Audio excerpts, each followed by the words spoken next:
This week, students appreciate their teachers at the grand opening of the Wildcat Cafe. a junior takes to YouTube to share his passion for basketball. Local business owner and Food Network competitor shows how to decorate cookies. And students in debate club meet after school. All this and more on the MWHS Wildcat News.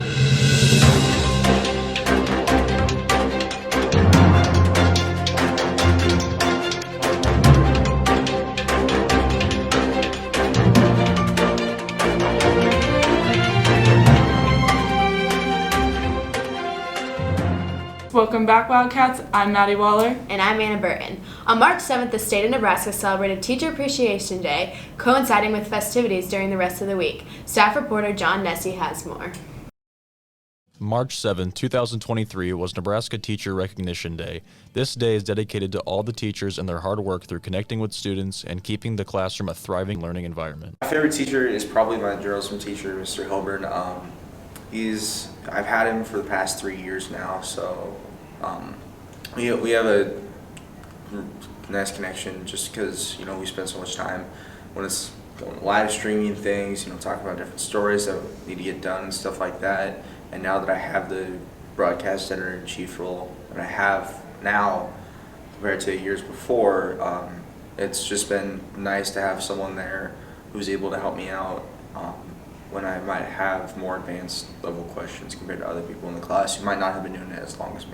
Beesman, because she was really nice and she really liked our class and she was just overall really fun. Every student has a teacher that stands out to them and makes an impact. This effect on the students gives them a drive forward and pushing them to work harder while becoming an outgoing person inside and outside of the class. The teacher that I would choose is probably Miss Stanford, because when I first transferred here, she made me feel like I was a part of the family of Northwest. So when I come to school, I feel like a part of Northwest now just because of her. I say the teacher that gets me more hyped up to come to school is Mr. Vulcan.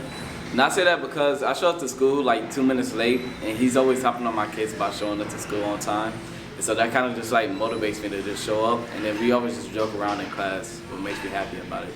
Along with all the support from the students throughout the school, ACP students opened the Wildcat Cafe to show staff their appreciation and give them a boost to continue their hard work. They will also be having a delivery service where teachers can order food and drinks and have them delivered to their classroom, and eventually open the cafe for students to purchase food and drink. On top of school faculty and staff showing their support for each other, students express their gratitude towards their teachers and agree that Teacher Recognition Day is important. I appreciate our teachers because they care for our future and well-being and help prepare us for our future education. I think that it's nice that we devote our time to appreciating teachers because they do a lot for us, and so we should do a lot for them too. This has been Johnny Nessie with the MWHS Wildcat News. Shows are at 6 and 8, and tickets can be purchased at showticksforyou.com.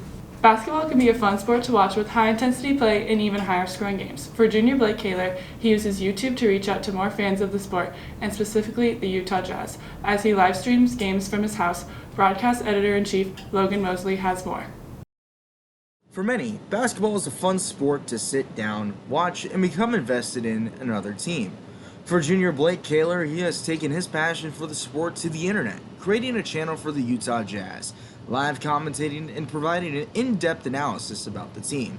I took him to a Jazz game when he was probably 5 or 6, something like that. Real little, and I have pictures of him at Jazz games at that age. And at his first ever Jazz game in Salt Lake City, his grandparents had very good seats to the Jazz games at the time, and we sat fairly close to the court.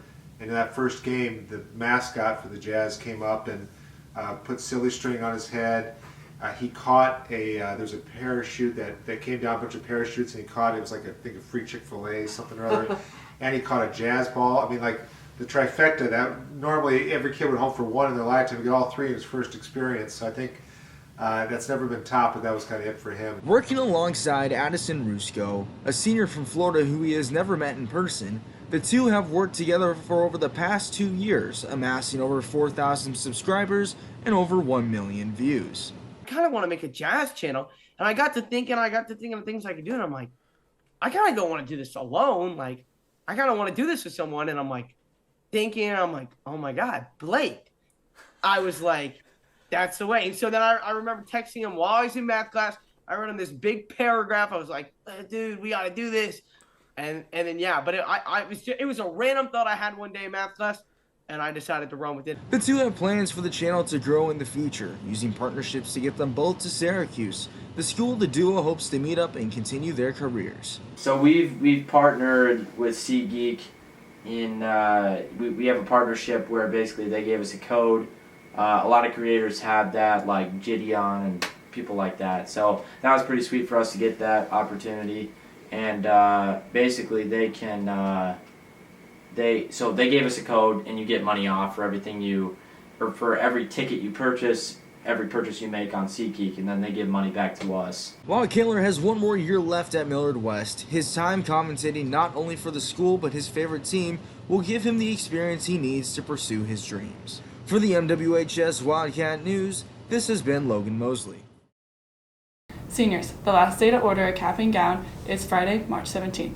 Order online at jocelyns.com or visit School Traditions on 120th and West Center. Also, seniors, be sure to turn in any scholarships offers to Miss Marshall in the guidance office. On March 3rd, local business owner and Food Network competitor Larissa Soder came to Millard West to show the advanced culinary skills classes the different ways to decorate cookies. Catalyst editor-in-chief Quinn Burton and staff reporter Kelsey Newnenkamp have more. Baking the world a better place, Larissa Soder, owner of a local business, The Finicky Cookie, took on the challenge of Food Network's Christmas cookie competition and now shares her professional techniques with culinary arts students. The experience on Food Network was crazy. It was very physically and mentally challenging, very tasking, but it was amazing. For my business, gosh, I mean, it's kind of exploded a little bit. It's hard to keep up with it all, but it's just been really great. I've met a lot of really wonderful people locally who are cookiers who have kind of taken me under their wing. Working diligently in the kitchen, advanced culinary arts students spent time baking and icing in order to prepare for Soder's visit. To get ready for her to come, we baked all the cookies. She sent us her recipe and the recipe for the frosting. So we made the dough one day, we had to chill it overnight, and then the next day we cut the cookies and baked them and had the frosting ready so that when she came, she could check the consistency. As part of their end of the semester project, students spent class time learning how to draw designs with piping bags and eventually practicing on real cookies. My favorite part was probably like the creativity aspect of it. Like we didn't really have to follow like a pattern or anything. We can really just make any design we wanted, so I thought that was pretty cool. After all was said and done, these students left their culinary arts class with not just a box of cookies, but also a very memorable experience. This has been Quinn Burton and Kelsey Newnenkamp with the MWHS Wildcat News. Millard West will once again host the annual Q Street Classic against Millard South on Friday, March 31st. Finally, on Mondays, Tuesdays, and Thursdays, the debate team meets after school to sharpen their skills and get ready for competitions throughout the year. Staff reporters Nathan Delaney and Anna Griffin have more on how they compete and the different ways they do. The Millard West debate team is looking for new members. There are many different types of debates, and each require a unique set of skills to perform. So Congress is probably the simplest style of debate. That's going to be where you basically role play as members of Congress and debate on whether different bills should or should not pass. Public forum is going to deal more with current events and current topics. It's a 2 versus 2 style of debate. Lincoln Douglas is going to deal more with morals and ethics, whether things are right or wrong. That's 1 versus 1. And then policy is the most complicated style of debate. That's going to deal with stuff like international relations, government policy, all kinds of things like that. Congress debate is probably the most popular style of debate, with the most members. So the way that Congress works is we're pretending we're real Congress. We submit legislation, and then we determine if it passes or not. The removing churches taxes MSAS had a lot of ramifications for freedom of speech and other factors across the United States. So there was a lot of debate, and people also wanted to know how much money we could get from it, which I thought was kind of funny. Congress debate argues for or against a certain bill. Each stands in a room and takes turn presenting their speech on the subject, and in the end, they vote on whether or not the bill will pass. Across the nation, you are ignoring and neglecting the safety of these prisoners. No amount of pay is going to... Policy is a more competitive style of debate. Each person debating has a list of cards or evidence, and the more evidence someone is able to read in a short amount of time, the better their argument is. making a way for the social construction of the issues through this process that they Lincoln Douglas, more often referred to as LD. Debate focuses more on morals and ethics. The team is given a predetermined resolution, and the team chooses to agree for or against this resolution. Sentinel 9. Modern views of justice detach justice and rights from questions of moral desert and virtue. I think I've learned that I need to stop just being like shy. You have to throw yourself out there. You have to really prove that you know what you're doing and that you can be better.